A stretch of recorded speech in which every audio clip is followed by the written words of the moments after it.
E aí pessoal, tudo beleza? O vídeo de hoje, como foi feito lá na votação pelo site, então nós vamos falar sobre o Linux Deepin. O Deepin, para quem não conhece, é uma distribuição chinesa baseada no Debian. Se você entrar lá no site deles, você vai ver todo o site lá em chinês, acredito eu que é chinês, mas aí você vai ter que selecionar lá para inglês para poder entender alguma coisa e poder chegar até o download. Bom, eu baixei ele e usei ele durante um dia mais ou menos aqui para poder falar sobre ele. Então só depois desse dia usando eu fui gravar o vídeo, né? Para ficar o mais próximo do real da utilização, já que eu não utilizei a trabalho, e antes que me perguntem eu já vou responder. Eu não acredito que o Deepin, por enquanto, seja um sistema operacional para te usar corporativamente. Tá? Corporativamente ele ainda não está maduro, melhor esperar mesmo para isso. Embora ele já tenha uma empresa por trás que faça o Deepin, ele tem hoje só a versão 64 bits ou ARM, se não me engano, e se você quiser a versão 32 bits dele só pagando, que daí vai ter um suporte pago para isso. Mas tem uma empresa por trás que pode dar o suporte, mas por ser muito nova eu ainda prefiro esperar e não recomendar para utilizar ela corporativamente. Para falar um pouco dela, depois vocês vão ver aí um pouco das telas, né? Vão ver um pouco do sistema rodando, mas eu separei aqui uma listinha de alguns prós e contras da distribuição para a gente conversar, só para falar para vocês um pouco sobre como foi a minha experiência trabalhar com ela. Então vamos lá. Os prós: ele é bonito, realmente o visual dele é bastante agradável, ele tem bastante, não que sejam efeitos, mas os elementos gráficos dele realmente foram bem colocados. Ele é um sistema realmente bonito. Outro ponto positivo, e que depois também nos pontos negativos vai estar isso, ele já vem bastante aplicativos instalados nele. Então é um ponto positivo, depois vocês vão ver que é um ponto negativo. É positivo porque você não precisa instalar muita coisa. Quase tudo que um usuário precisa já vem instalado por padrão nele. Um outro pró dele também é a loja de aplicativos dele, né? Que a gente foi vendo, eu como usuário do Ubuntu fui vendo a loja de aplicativos piorando a cada ano, a cada versão que saía, até largar a loja do Ubuntu e ficar com a loja do GNOME, que realmente é bem ruinzinha. Então a loja de aplicativos do Deepin, ela é bem bonita, né? Tem muita coisa lá para se trabalhar, mas ela também tem um ponto negativo que eu falo depois nos contras do Deepin. E outra coisa também que foi uma das poucas coisas que o pessoal me perguntou sobre o Deepin é sobre reconhecimento de hardware. A máquina onde eu testei não é uma máquina virtual, é uma máquina real, mas ela não tem assim nada específico, nada especial para ser reconhecido, e ela reconheceu tudo: áudio, vídeo, consegui botar o microcode da Intel também tranquilamente com o aplicativo do próprio Deepin. Não tive nenhum problema com o hardware. O que tinha que ser reconhecido foi reconhecido. Meu mouse e teclado, que são sem fio, eu botei direto nele, não usei aquele Synergy.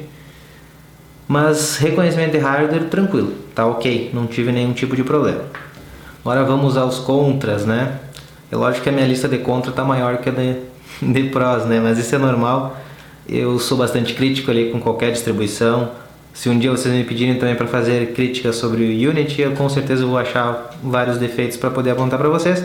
No Deepin não é diferente, tem muita coisa que tem que ser melhorada ainda, mas como eu disse, é um sistema que está começando ainda, é coisa nova, tem muito que ser melhorado. Então, começa o ponto negativo nele na instalação, que ele não oferece um modo live. A gente que está acostumado, as últimas distribuições, as maiores, pelo menos todas elas têm como você testar antes de instalar. O Deepin não tem isso.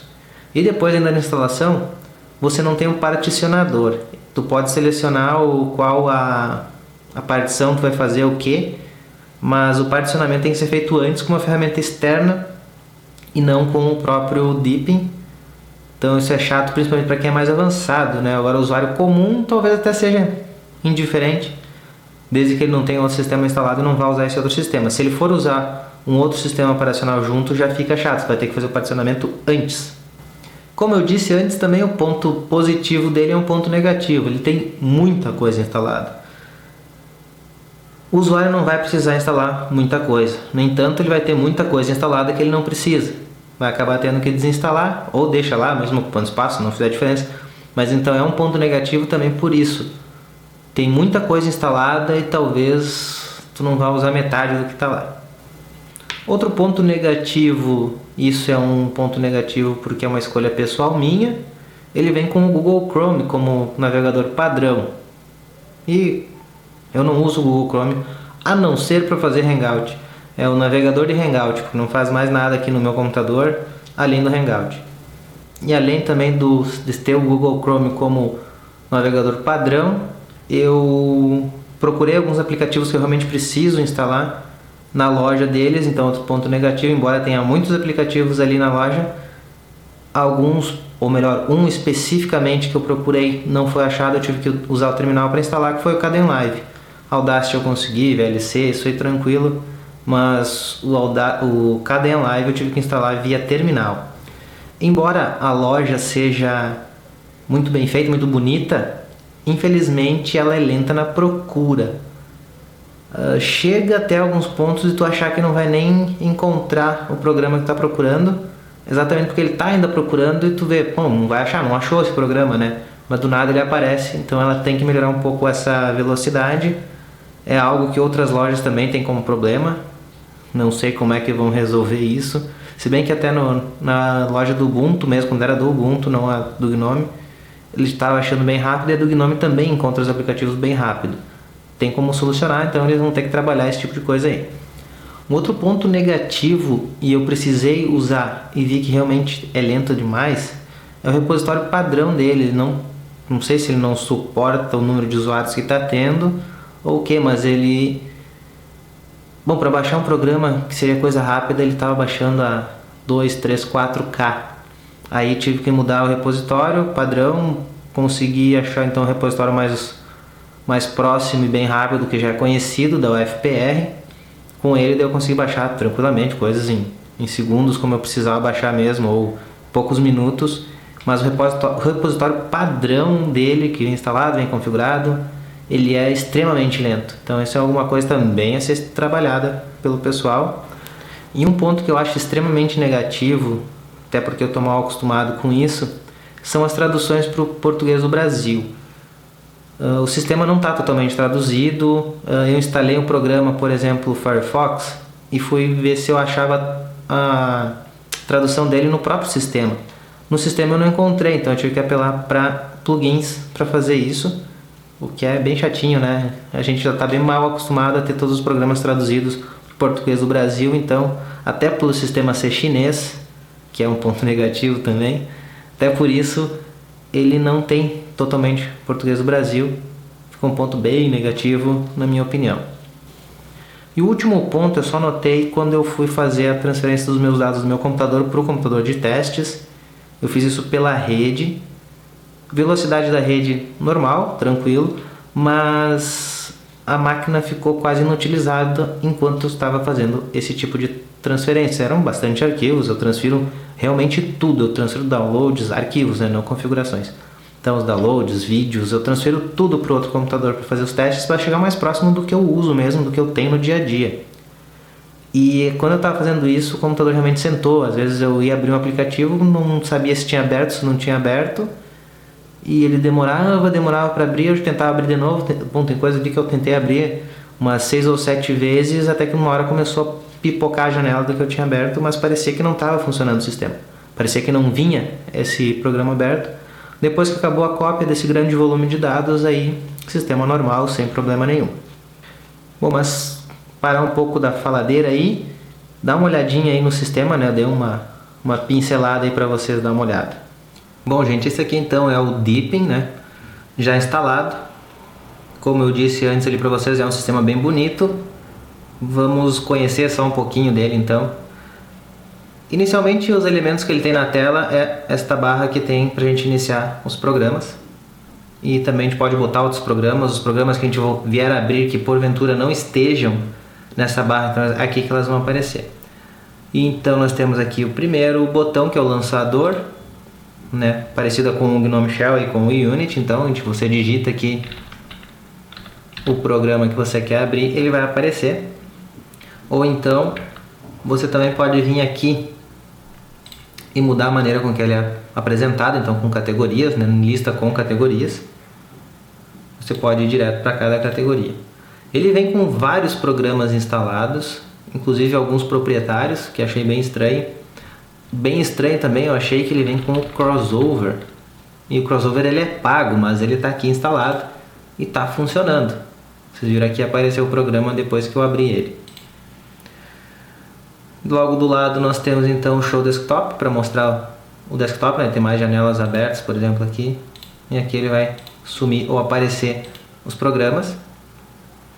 Visualização multitarefa, que é interessante, que daí você pode ver mais de uma área de trabalho. E você pode ficar entre elas, você pode botar cada uma com papel de parede até para diferenciar, você pode adicionar mais, remover e tudo mais. Então é bem interessante essa organização. Se não me falha a memória, é bem parecido com o que é o Mac, mas faz tanto tempo que eu não uso o Mac que eu não sei dizer para vocês. Gerenciador de arquivos, então, também um fork, é totalmente diferente do que a gente está acostumado a ver, mas é baseado ainda no GNOME, se não me engano. Um grande destaque do Deepin é a Deepin Store, né, a loja. Ela é bem interessante, ela é bem mais bonita do que era, por exemplo, a loja do Ubuntu, quando ela era bonita, né, quando ela não usava a loja do GNOME. Então ela é bem interessante, bem bonita. Só que ela tem alguns problemas. Para procurar alguns programas, por exemplo, estão no repositório e ela não encontra, ela não traz aqui. Um exemplo que para mim é bastante utilizado é o Kdenlive. Procurar o Kdenlive ele não encontra.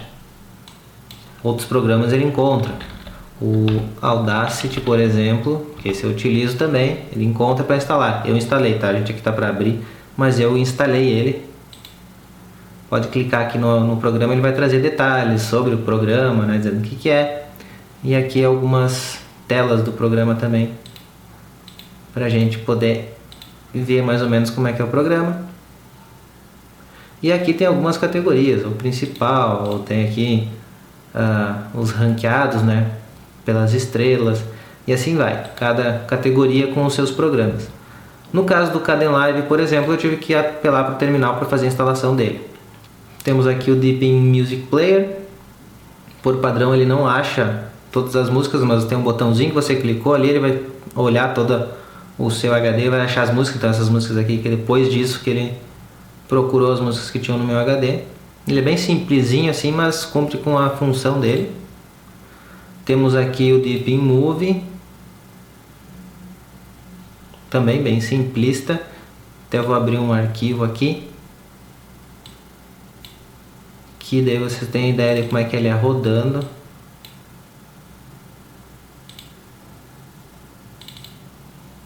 Pode ver que ele é bem simples. Ele não tem os controles quando está passando. Passo o mouse, então eu tenho os controles. Bem tranquilo. Firefox não está aqui por padrão, é o que já adicionei ele. O padrão então é o do navegador, é o Google Chrome, e eu não gosto dele. Temos aqui a central de controle, né, as configurações do Deepin. Muitos falam que aqui está o grande destaque dele, que é o diferencial. Aqui está então o centro de controle, então as configurações. Bom, eu confesso para vocês que eu achei bonito, tudo bem, mas eu não gostei dessa tela de configuração deles, não. Tá, mas é bem pessoal. Os ícones nem todos me dizem, eu tenho que parar para pensar o que quer dizer, mas ainda bem que tem escrito lá em cima. Não é assim tão fácil de entender aqui, rede, não sei. Alguns ícones são tranquilos, né? Mouse, bateria, aqui energia, atualizar, informações, mas não gostei tanto assim. Algumas informações sobre eles ali, então na navegação, vamos lá. Sobre contas, aí tem aqui o que fazer, criar outra conta, você tem algumas configurações. Sabe quando a coisa não bate? Não achei tão legal assim essas configurações. Tem muita gente que acha isso aqui maravilhoso. Eu sinceramente só achei bonito, mas não achei assim muito funcional. Sou mais a tela de configurações tanto do GNOME quanto do Unity, que na verdade são tudo do GNOME, né, basicamente. Mas tem aqui, tem informações de sistema, todas aquelas informações estão aqui para fazer a configuração. Embora dá para configurar aqui com o sistema, aqui também dá para mudar, aqui em cima, tá? Embora o sistema tenha como configurar ele em português do Brasil, ele não ficou todo em português. e eu não consegui fazer ele ficar em todo português. Por exemplo, o Firefox, ele não está em português. Eu já tentei achar como fazer e não encontrei onde fazer sem instalação de plugin. Coisas que no GNOME e no Firefox eu consigo, coisa que no GNOME e no Unity, por exemplo, eu só abro uma tela, ele baixa todos os pacotes que precisa e tá tudo certo, já está no idioma correto. Isso aqui é o gravador de tela, botão de desligar, daí aqui vai ter a opção de desligar, reiniciar, suspender ou bloquear, dando um ESC para sair. Temos aqui o controle de volume, né, dos dispositivos. Ele pode, por exemplo, se eu tiver aberto aqui o Spotify, que ele também já vem instalado por padrão, Spotify, vai aparecer aqui o Spotify também para me mudar o volume do programa ou do vídeo que está tocando, né? Ele também faz essa diferenciação por programa. Aqui eu tenho a configuração de rede. Pode ver que eu abri a configuração de rede, ele não, embora que ele mostre o IP, ele traz aquele menu de configurações bonitinho lá para a gente mexer. Aqui embaixo ainda tem o relógio, então, né, a data, calendário, bem simples também. Ele tem todo um visual pensando em ser minimalista, mesmo assim sendo bonito. Aqui a lixeira, que na verdade é o gerenciador de arquivos na pasta exclusivamente lixeira. Dizem que o sistema tem várias musiquinhas, vários sonzinhos, mas eu sinceramente usei com o fone um pouco ali. Tem um que outro efeito sonoro assim, mas nada assim que me tenha assim achado um destaque do sistema, um monte de musiquinha. Então vamos dar só uma passadinha nos programas que vem instalado por padrão nele, só para vocês terem uma noção. Google Chrome, WPS, todos esses aqui são padrão, toda essa linha, inclusive o Skype. Spotify vem por padrão, Steam vem instalado por padrão. Quem mais aqui que seria algum destaque? O resto são programas comuns, Deep Boot Maker. Configuração de impressora que eu não tinha achado no GNOME. O Crossover, como eu disse para vocês, que é um diferencial meio estranho, tá aqui, já que ele é pago. Então aqui VirtualBox, Record My Desktop, isso aqui não foi instalado. Telegram também instalei depois. Kdenlive, Audacity e o reprodutor o VLC também fui eu que instalei. Então essa aqui é mais ou menos a interface do Deepin. Não tem assim muita coisa espetacular. Então para me mostrar o destaque, então realmente era este da central de programas e o programa da Deepin Store. São realmente os grandes diferenciais do sistema. Não vou me alongar mais também porque a gente não tem assim grandes coisas para mostrar. Embora a interface seja bem bonita, ela se resume basicamente a isso. Bom, gente, esse então foi o Deepin, né, que vocês pediram para mim fazer esse review. Quero lembrar para quem não sabe ainda que agora lá no site tem uma pesquisa, sempre no canto superior, no menu, né, lateral. Ali tem quais as distribuições que vocês gostariam que eu fizesse um review em algum vídeo aqui. Então toda semana vai mudar, o que eu já fiz vai sair e vocês podem também adicionar outras tranquilamente lá para mim ver. Chegar no sábado, aquela que tiver mais votada é a que eu vou fazer o review. Isso se não tiver algum outro assunto lá na enquete, mas os vídeos vão ser guiados por essa enquete. E dê uma olhada lá no site também, que tem alguns menus lá em cima que vão ser interessantes para vocês. Tanto como colaborar e também eu envio uma pauta, que vocês podem mandar lá as sugestões do que vocês gostariam de ver. Tanto no Opencast, matérias no site ou vídeos mesmo, sugerir pessoas para a gente chamar, tudo por lá. Certo, pessoal? Obrigado e até o próximo vídeo.